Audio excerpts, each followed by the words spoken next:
Biz yeni ortaya çıxan və şok effekti yaradan faktdan bəhs edirik. Demək, düz bir il öncə İran hərbçiləri həddini və dövlət sərhədlərini aşaraq Azərbaycanın beynəlxalq səviyyədə tanınan ərazisinə soxulubdur.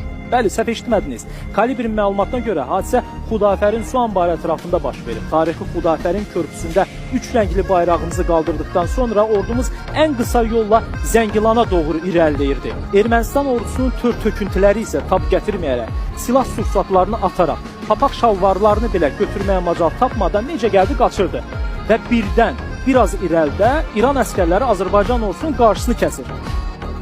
Bir neçə pikapla gələn İran hərbçiləri beton maneələrlə yolu kəsərək əskərlərimizin irəliləməsinin qabağını alır. Danışıqlar isə nəticə vermir. Həmin vaxt Azərbaycan komandanlığı təmkin nümayiş etdirərək ikinci cəbhənin açılmasına yol vermir və ordu 14 kilometr aralıda Sultanlı kəndinə qayıdaraq oradan irəliləməyə başlayır.